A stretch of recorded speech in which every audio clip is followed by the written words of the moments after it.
Esse é o primeiro filme da Warner Bros. Que eu assisto no cinema, né, desde que ela foi comprada pela Paramount Pictures. E assim que a logo subiu no início do filme, né, no início da sessão, uma sensação de nostalgia bateu em mim, automaticamente. Não só pela minha infância, né, que foi muito marcada pelos filmes da Warner, obviamente, mas também pela consciência de que filmes como esse aqui vão ser cada vez mais raros nessa nova conjuntura. E obras em que a criatividade transborda em forma de caos e crítica, sem muita preocupação, sabe? Com os padrões industriais ou com o famoso status quo que a Paramount parece tanto querer perpetuar.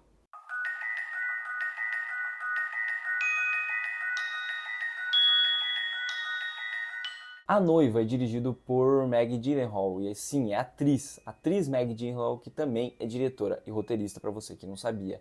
E agora ela traz mais uma adaptação do universo de Mary Shelley, né, de sua obra Frankenstein. Sim, mais uma adaptação em menos de um ano, mas dessa vez, na minha opinião, com um nível de criatividade e liberdade muito maior do que a versão do Guilherme Del Toro. Não que ela seja ruim, mas aqui você tem mais caos e mais criatividade. Ambientado na Chicago de 1930, o filme ele vai acompanhar o cientista pioneiro Dr. Euphronius, que traz ali uma jovem assassinada de volta à vida, para se tornar a esposa do monstro Frankenstein. O longa é estrelado pela Jessie Buckley, a brilhante Jessie Buckley, e também indicada ao Oscar por Hamlet, e pelo sempre imprevisível Christian Bale, que mais uma vez traz uma interpretação que não tem nada a ver com outra coisa que a gente já tenha visto dele antes. E os primeiros 5 minutos desse filme me fisgaram imediatamente.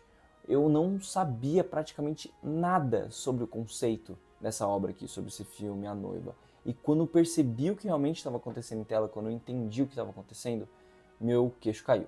A maneira como o filme utiliza na metalinguagem, trazendo a própria Mary Shelley para dentro da narrativa do filme, beira a genialidade. Eu fiquei em choque. É como se o longa, né, ele quisesse expor o grito da autora e que sempre teve presente na obra original, né, do livro que ela escreveu.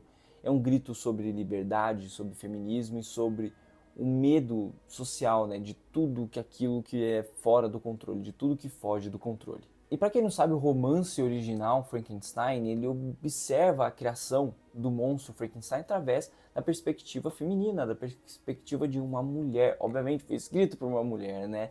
E é um olhar profundamente ligado a essa experiência, né? Mas é algo que os filmes atuais e antigos também sobre a história de Frankenstein escolheram ignorar. Acabaram apagando isso, e aí focaram apenas no cientista e no monstro, na história dos dois, e dane-se a visão feminina sobre tudo aquilo. E a noiva ela surge justamente, na minha opinião, para corrigir esse apagamento e prestar um tributo à fúria e à crítica presente no livro de 1818. E impressionante como esse filme já começa com esse grito, né? E através da atuação absolutamente brilhante da Jessie Buckley, na minha opinião, ele ganha uma força muito rápida. Nos primeiros minutos ele já te arrebata e durante a sua primeira hora o longa ele voa, simplesmente voa. Ele é criativo, é ousado, cheio de ideias, é violento e com uma energia que a gente raramente vê, sabe, em grandes produções atuais. É muito louco, isso é uma grande produção, design de produção, a maquiagem, tudo é muito bom. E o Christian Bale ele surge também como um ótimo parceiro para Jessie Buckley. Ele entrega uma perfeita atuação completamente diferente de qualquer coisa que ele já tenha feito antes. E algo que no caso dele já virou rotina, né? Ele sempre se reinventa toda hora.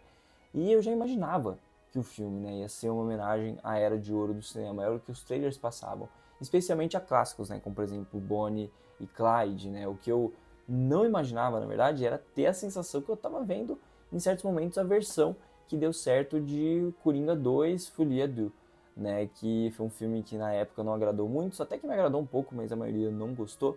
E em vários momentos a dinâmica entre os dois personagens parece muito mais a essência do Coringa e da Arlequina do que qualquer tentativa recente de adaptar eles para o cinema, sabe? Juro que algum universo alternativo, gente, eu tenho certeza disso, que esse filme não foi baseado em Frankenstein, ele foi baseado num quadrinho da DC Comics. As referências ao cinema de época, né, elas aparecem o tempo todo, lembrando que aquele mundo perfeito, né, vendido nas telonas daquela época, a realidade era outra.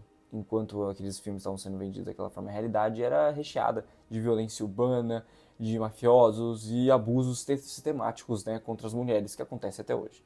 E dentro desse cenário, gente, a Maggie Gyllenhaal ela vai explorar um conceito que provavelmente teve muito presente na sua vida, né, em sua própria trajetória, que é a maneira como mulheres são frequentemente colocadas e definidas pelos homens ao seu redor, ou seja, colocadas nas sombras dos homens ao seu redor. A gente sempre ouve frases como, aquela esposa do fulano, aquela irmã do ciclano, né? E no caso da diretora, durante muito tempo ela foi apresentada como a irmã de Jake Gyllenhaal, né? Muito tempo, olha o sobrenome dela, ela é irmã do Jake Gyllenhaal, para quem não sabia.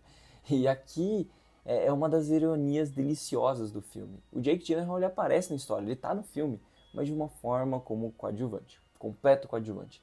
Nada mais apropriado do que isso. Esse tipo de metalinguagem é o tipo de coisa que me faz me apaixonar cada vez mais pelo cinema, ainda mais quando ele é feito de uma forma tão boa quanto essa. E se fosse para descrever a noiva em uma palavra, essa palavra seria grito. É um grito de raiva da diretora. Eu sinto que ela tá com raiva, que ela explode no ponto mais alto do filme, que é mais ou menos em sua metade. Sim, para mim o ápice do filme acontece na metade. Há um discurso ali impressionante da Jessie Buckley, né, nessa sequência em que ela praticamente interpreta dois personagens ao mesmo tempo, e vocês vão entender quando vocês assistirem o filme. É uma cena primorosa, poderosa e absolutamente hipnotizante. Mas, paradoxalmente, gente, também é o maior problema do filme essa cena. O impacto da sequência é tão grande que quando o longa continua depois dela, tudo parece menor. O ápice acontece cedo demais. E o restante do filme não consegue manter o mesmo nível e acaba soando raso no seu restante. E isso fica mais evidente ainda quando a gente vai para a parte dos detetives, né, interpretados aí pela Penélope Cruz e pelo Peter Sarsgaard, que tentam aí ainda trazer mais sobre essa mensagem de machismo e sobre mulheres nas sombras dos homens. Porém, eles até começam bem, mas rapidamente eles caem numa sequência de clichês que levam o filme para um caminho muito menos interessante do que aquilo que foi apresentado no começo, sabe? E quando o longa poderia terminar com impacto e sutileza, ele opta pelo caminho mais óbvio, infelizmente, que é explicar para o público tudo o que aquilo lá significou. Explicar nas palavras de uma personagem, certa personagem ali, tudo o que aquilo significa e tudo que aquilo que a diretora quer dizer, em vez de confiar na nossa inteligência, sabe? Deixar a gente entender. É algo que o filme fez muito bem durante 1 hora e alguns minutos, mas depois parece que esqueceu. E ainda assim, nada tira o brilho desse conceito criado pela Maggie Gyllenhaal, uma obra cheia de personalidade, cheia de ousadia e de ideias visuais e narrativas que vão ficar para sempre na minha memória e que a gente vê raramente hoje em dia. E eu saí da sessão extremamente curioso para ver o que a diretora vai fazer daqui para frente. E torcendo muito, e talvez até ingenuinamente, né, que ainda existe espaço para experimentos como esse nessa nova Warner que está sendo moldada agora. Mas olhando para o rumo da indústria, parece ser muito improvável.